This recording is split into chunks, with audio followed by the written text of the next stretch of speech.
جی، جیسا کہ میں نے جس آیہ کریمہ کی تلاوت کا شرف حاصل کیا ہے جی کہ اس قرآن کا ظاہر بھی ہے،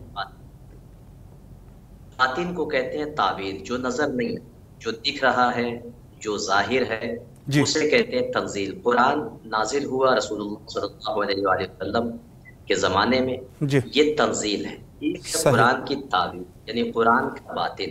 بعض روایات ہے کہ قرآن کا ظاہر ہے، اسی طریقے سے باطن ہے۔ جی بعض روایات ہمارے یہاں وارد ہیں ائمہ علیہ السلام سے، یہ 7 باطن ہے، بلکہ بعض میں 70 بطن، 70 باطن ہے۔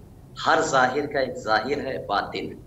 لہٰذا قرآن کو سمجھنا ہے تو انہی سے قرآن سمجھ میں آئے گا کہ جن کو اللہ نے راسخون فی العلم بنایا ہے۔ صحیح، تو جس طریقے سے راسخون فی العلم، جن کو علم میں اثر و رسوخ حاصل ہے، یعنی جو جن کی بنیاد، جو علم کی بنیاد ہے، اور جو جن کے اندر علم و حکمت اللہ کی طرف سے عطا کی گئی ہے، جی وہ افضل فرد رسول اللہ صلی اللہ علیہ وآلہ وسلم ہے، اور اس کے بعد ان کے جانشین کے جو ائمہ معصومین علیہ السلام ہیں، یکے بعد دیگرے، اور انہی میں سے ایک فرد ہے جسے حضرت امام جعفر صادق علیہ صلوات السلام اللہ کہا علیہ، جاتا ہے۔ جی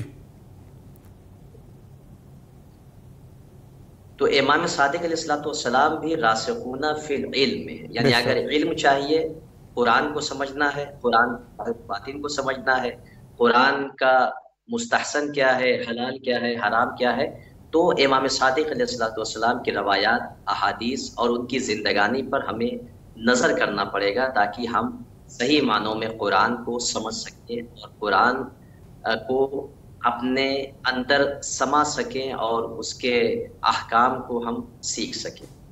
بے شک،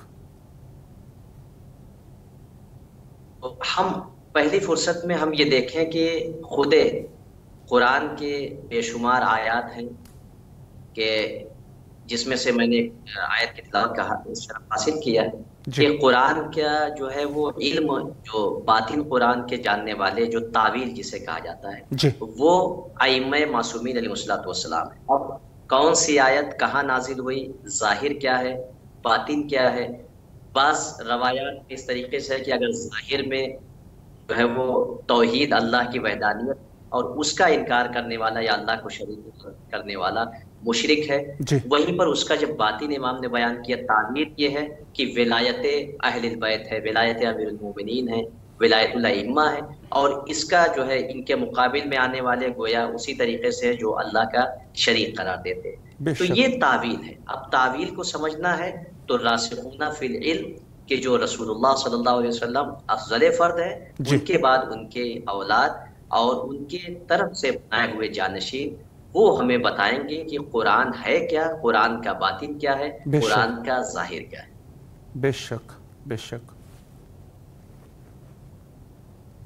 لہٰذا ضروری ہے کہ امام صادق علیہ السلام کی سیرت سے ہم کسب فیض کریں، اور سب جی سے پہلی چیز ہم یہ دیکھیں کہ امام صادق علیہ السلام جو ہے وہ ان کی شخصیت، جیسا کہ ابتدا میں آپ عرض کر رہے ہیں ناظرین کی خدمت میں، جی امامت ان کی، امام صادق علیہ السلام کی امامت، صادق علیہ السلام کی شخصیت، لہٰذا اسی موضوع کو ادامہ دیتے ہوئے کہ امام صادق علیہ السلام، سب سے پہلی چیز یہ ہے کہ اللہ کی نظر میں جی امام صادق علیہ السلام کیا ہے، جی بارگاہ خداوندی میں، نگاہ رب العزت میں امام صادق علیہ السلام کی شخصیت اور عظمت کیا ہے، جی تاکہ ہم سمجھیں کہ واقعا جو احادیث، جو روایات، جو اقوال امام ہیں، وہ ہمارے لیے کس طریقے سے حجت ہیں، کس طریقے سے ہمارے لیے وہ دلیل ہے۔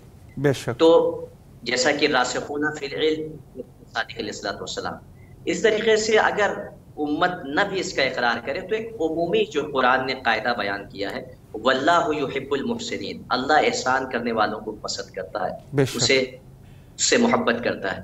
واللہ توابین و یحب المتطہرین، اللہ جی جو ہے وہ توبہ کرنے والوں کو پسند کرتا ہے، اللہ باطہارت افراد کو جو طاہر ہوتے ہیں انہیں پسند کرتا ہے، اللہ استغفار کرنے والوں کو پسند کرتا ہے۔ ٹھیک ہے، اسی طریقے سے جی ان اکرمکم عند اللہ اتقاکم، جی تمام حسب نسب یہ سب ایک طرف ہے، اللہ کے نزدیک اگر کوئی معیار ہے وہ تقوی الہی ہے، کون کتنا متقی ہے وہ اللہ کی نظر میں اتنا مکرم ہے، قابل ستائش ہے۔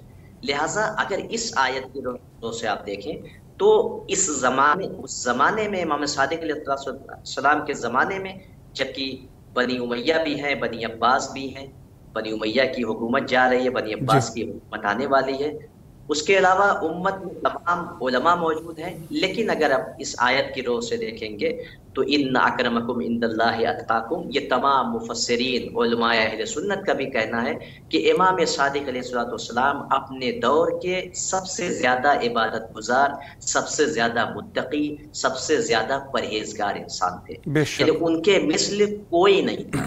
اس طریقے سے دیگر افراد نے کہا، اپنے بیٹے کو وصیت کی، یا بنیہ لا یقاس بآل محمد احدا، کسی ایک کا بھی قیاس آل محمد سے نہیں کیا جا سکتا، یعنی صحابی صحابی ہے، صحابی کے بیٹے صحابی کے بیٹے ہیں، آل محمد اور ان کا موازنہ، ان کا مقابلہ نہیں ہو سکتا۔ لہٰذا اس آیت کی روح سے اگر دیکھیں تو مکرم اللہ کے نزدیک کون ہے؟ جو سب سے زیادہ متقی ہو، اور امام صادق علیہ السلام اپنے دور کے سب سے زیادہ متقی پرہیزگار، اور یہی نہیں بلکہ ہمارے نظر میں جیسا کہ روایات کی روشنی میں یہ صرف متقی نہیں ہے بلکہ یہ امام المتقین ہے، یہ ائمۃ المتقین ہے، متقین کے بھی امام ہیں، یعنی ان کی امامت کے اعتراف سے مسلمان متقی بنتا ہے، مومن بنتا ہے، یعنی ان کی امامت کا اقرار اگر ہو جائے تو وہ متقی ہوتا ہے، تو متقیوں کے بھی جو امام ہیں انہیں امام صادق علیہ السلام کہا جاتا ہے۔ اس طریقے سے طہارت کی منزل یہ ہے کہ خود علماء اہل سنت میں سے بیان کرتے ہیں کہ دن میں روزے سے، پوری رات عبادت سے گزر رہی ہے، یا تلاوت قرآن کریم کر رہے ہیں، یعنی طہارت کا یہ عالم ہے کہ ہر لمحہ زندگی کا با طہارت ہے۔ لہٰذا قرآن نے کیا کہا، ان اللہ یحب المطہرین، اللہ طاہر انسان کو پسند کرتا ہے۔ بے شک بے شک۔ اسی طریقے سے میں گنجائش نہیں، بے شمار آیت جو عمومیت رکھتی ہے، جس میں ہر مسلمان شامل ہو سکتا ہے اس تک جا کر، اور اس فضائل کو اپنے اندر جو ہے وہ جگہ دے کر، تو امام صادق علیہ السلام عمومی اعتبار سے ان فضائل کے حامل ہیں، لہٰذا جو جتنا متقی، جتنا عابد، جتنا پرہیزگار، وہ اللہ کے نزدیک اتنا مکرم ہے، اتنا بلند ہے۔ عبادت کا کیا عالم، ان سے زیادہ کوئی عابد زمان نہیں، ان سے زیادہ کوئی زاہد نہیں، ان سے زیادہ کوئی متقی نہیں، ان سے زیادہ کوئی رسول اسلام کے قریب نہیں، ان کے اقربا میں سے ان سے زیادہ کوئی قریب نہیں اس زمانے میں۔ لہٰذا ہر اعتبار سے اللہ کے نزدیک امام صادق علیہ السلام کی شخصیت جو ہے وہ ایک اہمیت اور ایک خصوصیت رکھتی ہے۔ بے شک بے شک۔ قبلہ بہت خوبصورت طریقے سے آپ نے وضاحت فرمائی۔ ایک سوال میں یہاں پر یہ کرنا چاہوں گا کہ اللہ اور رسول کے نظر میں امام جعفر صادق علیہ السلام کی کیا عظمت ہے، تو ایک سوال اس عنوان سے بھی ضروری ہے کہ امام جعفر صادق علیہ السلام کی شخصیت امت مسلمہ کی نظر میں کیا ہے، اس عنوان سے بھی اگر ایک وضاحت فرمائیں۔ جی، امت مسلمہ کی نظر میں امام کی کیا شخصیت ہے، اس عنوان سے بھی اگر ایک وضاحت ہو جائے۔ جی، امت مسلمہ کی بے شمار کتاب، جی، چاہے وہ موطا ابن مالک ہو، یا اسی طریقے سے جو وہ مسند احمد ابن حنبل ہو، یا اسی طریقے سے جو سنن اربعہ ہے، ٹھیک ہے، جی، اسی طریقے سے صحیح مسلم ہے، اور تفسیر میں جو معتبر تفسیر ہے ان کے یہاں وہ تفسیر ابن کبیر ہے، ٹھیک ہے۔ تو یہ تمام کتابیں اگر دیکھا جائے تو خود مستقل ایک کتاب ان کے یہاں ہے کہ امام صادق علیہ السلام سے کتنی احادیث کتب اہل سنت میں موجود ہیں۔ خود یہ علماء اہل سنت نقل کرتے ہیں کہ امام صادق علیہ السلام کی جو شخصیت ہے وہ محتاج تعارف نہیں ہے، جی، اور خود ان کے یہاں بے شمار روایات امام صادق علیہ السلام سے نقل ہے۔ بے شک اگر آپ دیکھیں تو ایک اگر محدثین ان کے یہاں لیا جائے یا امت مسلمہ کے جو کبیر علماء گزرے ہیں، وہ ہر ایک اپنے اپنے اعتبار سے صحیح، وہ کہتے ہیں کہ خود امام ابو حنیفہ اور امام مالک، جی، انہوں نے مباشرتاً امام صادق علیہ السلام سے ڈائریکٹ امام صادق علیہ السلام سے کسب فیض کیا ہے، صحیح، روایات لی ہیں، امام کے سامنے زانو ادب طے کیا ہے. اور یہ امت مسلمہ میں یہ بالکل معروف قول ہے ابو نعمان کا جو ابو حنیفہ ہے کہ لولا سنتان لہلک. جی بے شک بے شک.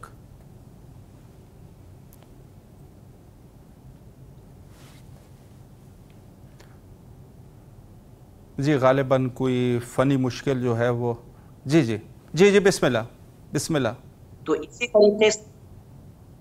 طریقے سے وہ کہتے ہیں کہ امام صادق علیہ السلام ثقہ ہے. جی ایک نے پوچھا کہ یہ بتائیے امام صادق علیہ السلام آپ کی نظر میں کیا ہے؟ کہا اپنے دور کے سب سے زیادہ سچے ہیں، صحیح، صادق الوعد ہیں، صادق اللہجہ ہے. اسی طریقے سے ایک اور مفسر سے راوی سے پوچھا گیا کہ آپ نے امام صادق علیہ السلام کو کیسا پایا؟ جی کہا کہ امام خود ابو حنیفہ کا قول کیا ہے کہ جو حنبلیوں کے امام ہیں، جو سب سے پہلے امام ہیں، وہ کہتے ہیں کہ ما رأیت احدا افقہ من جعفر ابن محمد علیہ السلام.